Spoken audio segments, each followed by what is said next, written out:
Hello guys, a very good morning to all of you. I think you must have learned indefinite continuous and perfect tense. यानी कि आप indefinite continuous and perfect tense समझ गए होंगे. अगर आप नहीं समझे हैं तो प्लीज मेरे वीडियो को देखिए और समझिए. और गाइज अगर आपको वीडियो पसंद आए तो लाइक एंड सब्सक्राइब कमेंट्स जरूर करिए गाइज. तभी मैं समझ पाऊंगी कि वाकई में आप समझ रहे हैं कि नहीं. तो गाइज आज हम लोग टेंस के लास्ट टाइप पढ़ेंगे, समझेंगे. ओके, तो ये चलिए देखते हैं टेंस के लास्ट टाइप क्या है. तो ये है present perfect continuous, past perfect continuous, future perfect continuous. तो इसका जो हेल्पिंग वर्ब है हैज बीन और हैव बीन होगा, पास्ट का होगा हैड बीन और फ्यूचर का होगा will have been. Helping verb होंगे. तो गाइस इसमें तो वही पुराना घिसा पिटा रूल है, यानी कि जो प्रेजेंट परफेक्ट पढ़े आप हैज, उसके साथ बीन लग जाएगा. बीन यानी कि थर्ड फॉर्म है, हैज बीन थर्ड फॉर्म है. ओके, बी वाज वर और बीइंग होता है. तो आप ये मेरा जीटी का जो वीडियो देखे हैं तो उसमें मैंने बताया है कि वो हैव और हैज के बाद वर्ब का थर्ड फॉर्म आता है. तो देखिए यहाँ पर जो है बीन है, ये थर्ड फॉर्म है वर्ब का. ओके गाइस, लेकिन ये चलिए इसको यहाँ पर इसका डिस्कशन नहीं हो रहा, बस ये मैं जस्ट बता रही हूँ. ये तो चूंकि हेल्पिंग वर्ब है, हैज बीन और हैड बीन. ओके, तो चलिए इसका देखते हैं प्रेजेंट परफेक्ट कॉन्टिन्यूअस क्या है. यानी भूतकाल में शुरू हुई क्रिया अभी भी जारी है, अभी भी चल रहा है, इसको दर्शाने के लिए इस टेंस का यूज किया जाता है. तो यानी कि जो काम भूतकाल से शुरू होकर अभी भी काम वो चल रहा है, तो उसको हम लोग बताने के लिए प्रेजेंट परफेक्ट कॉन्टिन्यूअस का यूज करते हैं. तो इसके पहचानने के नियम क्या है? रहा है, रही है, रहे हैं, रहा हूं. वह 1 घंटे से एक पत्र लिख रहा है.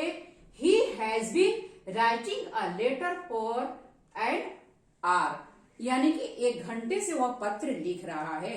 1 घंटा पहले वो उसने पत्र लिखना शुरू किया और अभी अभी भी उसका काम चल रहा है. मैं 5 वर्षों से पढ़ा रही हूँ. यानी कि 5 साल पहले मैं पढ़ाना शुरू की और ये पढ़ाने का काम जो है अभी भी जारी है. तो इसमें हम लोग क्या लगाएंगे? ही है, ही के साथ हैज लगेगा. आप पहले भी पढ़ चुके हैं. सिंगुलर सब्जेक्ट है तो हैज लगेगा और प्लूरल और आई और यू के साथ हैव यूज करते हैं. तो सब्जेक्ट होगा, हैज बीन होगा, देन राइट मेन वर्ब होगा और उसमें आईएनजी जरूर लगाएंगे हम लोग. ऑब्जेक्ट होगा और टाइम होगा, यानी 1 घंटा, 4 घंटे, 1 साल, 10 साल, ये टाइम होगा. और गाइज इसमें एक फॉर और सिंस भी लगता है. ये कहाँ पर कैसे यूज होता है इसको मैं बाद में अगले वीडियो में बताऊंगी. तो इस तरह से इसको हम लोग बनाएंगे. इसका नेगेटिव सेंटेंस क्या बनेगा? वह 1 घंटे से पत्र नहीं लिख रहा है. सब्जेक्ट होगा, हैज होगा, हैज के बाद तुरंत नॉट आएगा, देन बीन होगा, देन आपका मेन वर्ब होगा, उसके साथ आईएनजी लगाएंगे क्योंकि काम चल रहा है. आईएनजी लगेगा और उसके बाद आप लगाएंगे ऑब्जेक्ट लगाएंगे और टाइम लगाएंगे. ओके, हैव प्लूरल यू और आई के साथ हैव लगेगा गाइज. देन इंट्रोगेटिव सेंटेंस इसको बनाते हैं हम लोग. इंट्रोगेटिव सेंटेंस में क्या होगा? क्या वह 1 घंटे से पत्र लिख रहा है? Has he been writing a letter for an hour. इस तरह से होगा. और क्या नहीं लिख रहा? इंट्रोगेटिव एंड नेगेटिव जब उसको बनाएंगे तो हैज के बाद तुरंत नॉट लगाएंगे, देन बीन लगाएंगे, देन हेल्पिंग वर्ब लगाएंगे, उसमें मेन वर्ब लगाएंगे, उसमें आईएनजी लगाएंगे, ऑब्जेक्ट लगाएंगे, फिर टाइम हम लोग लगाएंगे. इस तरह से इसको हम लोग इंट्रोगेटिव एंड नेगेटिव में बनाएंगे. क्वेश्चन वर्ड के साथ जब हम लोग बनाते हैं तो वही पुराना रूल, यानी क्वेश्चन वर्ड WH फैमिली को पहले हम लोग लगाएंगे, देन हेल्पिंग वर्ब लगाएंगे.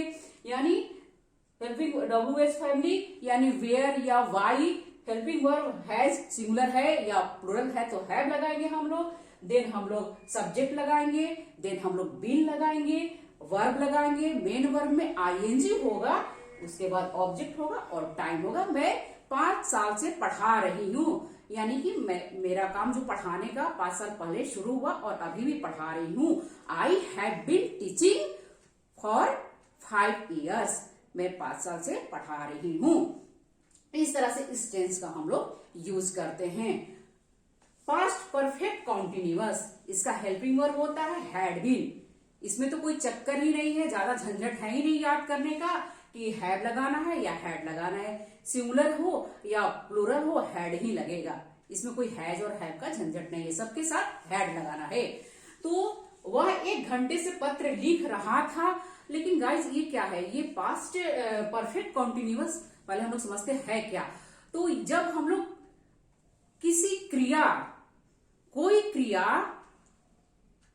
पास्ट में किसी निश्चित समय से पहले शुरू होकर उस समय में भी जारी हो या उस समय तक जारी हो, तो उसे हम लोग क्या कहते हैं, पास्ट परफेक्ट कॉन्टिन्यूअस कहते हैं। यानी कोई भी क्रिया जो है, जब हम पास्ट में किसी पास्ट की बात करते हैं, तो वहां जब हम लोग पास्ट में पास्ट की बात करते हैं, तो बात करते समय भी वो क्रिया जारी हो, चल रहा हो, तो उसे हम लोग पास्ट परफेक्ट कॉन्टिन्यूअस कहते हैं। इसका रूल क्या है, सेंटेंस के अंत में रहा था, रही थे, रहे थे, ये आएगा। और वह 1 घंटे से एक पत्र लिख रहा था। तुम सुबह से स्टडी कर रहे थे। He had been writing a letter for an hour, यानी कि 1 घंटा से वो पत्र लिख रहा था।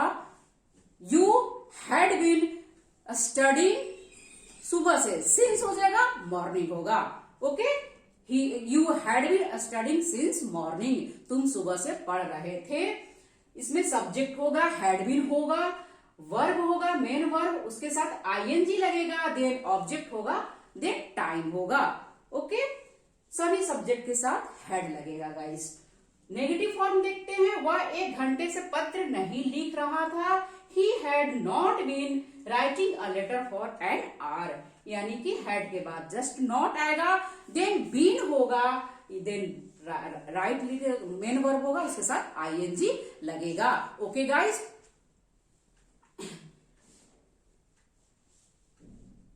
सब्जेक्ट हैड नॉट बीन, इसका होगा वर्ब होगा, आईएनजी, ऑब्जेक्ट एंड टाइम लगेगा।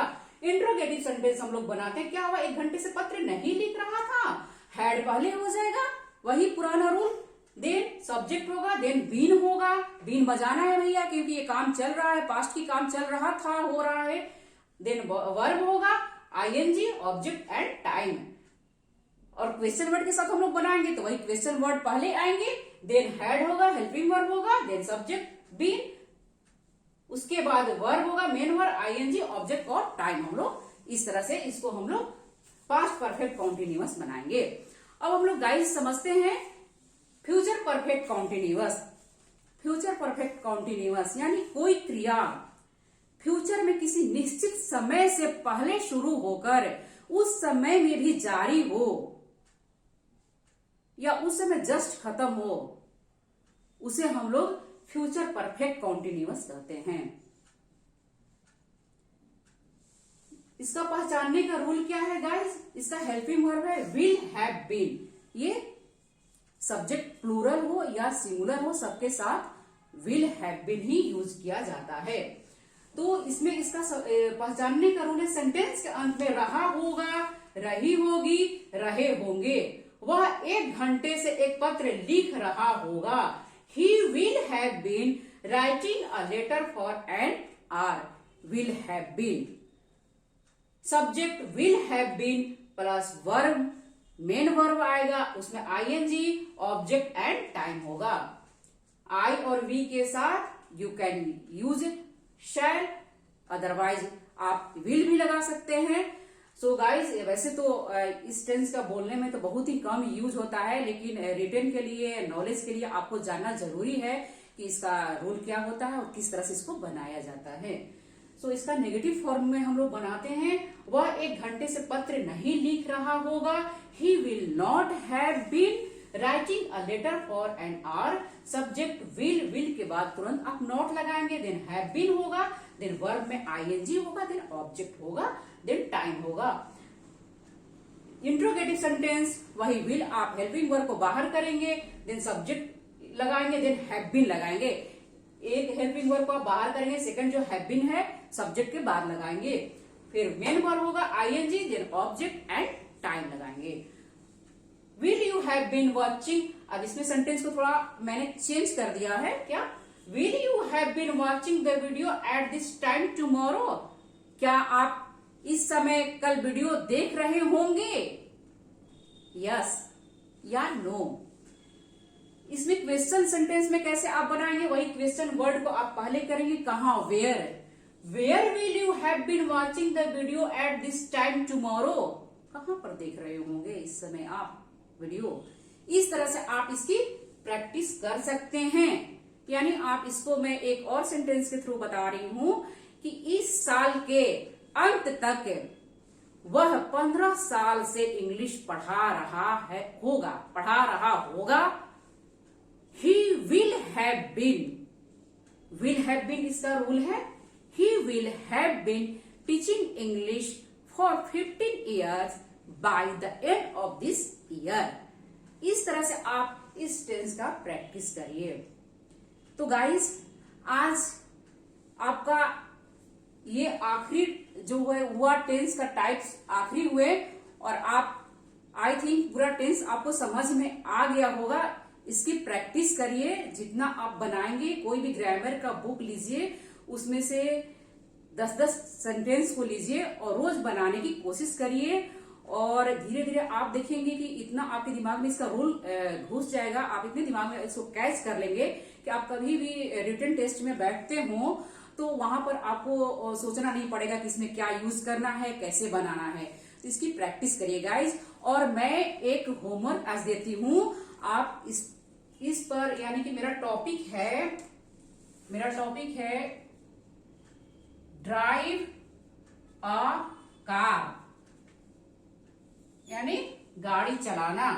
तो इसमें आप सब्जेक्ट को लगाएंगे, आई के साथ बनाना है बनाइए, यू के साथ बनाना है बनाइए, वी के साथ बनाना है बनाइए, पापा के साथ बनाना है, मम्मी के साथ बनाना है। बस सब्जेक्ट को देखते हुए आप हेल्पिंग वर्ब को यूज करेंगे, और इसको हर टेंस में, यानी इनडेफिनेट, कॉन्टिन्यूअस, परफेक्ट और परफेक्ट कॉन्टिन्यूअस, यानी प्रेजेंट का भी, पास्ट का भी और फ्यूचर का भी, तीनों टेंस में इसको बनाइए और बनाने की प्रैक्टिस करिए। ओके गाइस, तो ये आपका होमवर्क है, इसको बनाइए और कमेंट्स करिए गाइस। आशा करती हूँ कि आप पूरी तरह से टेंस आपको पूरी तरह से समझ में आ गया होगा, और आज के बाद आप बिल्कुल ही, मतलब क्या बोलूं, बिंदास रहेंगे। Thank you guys.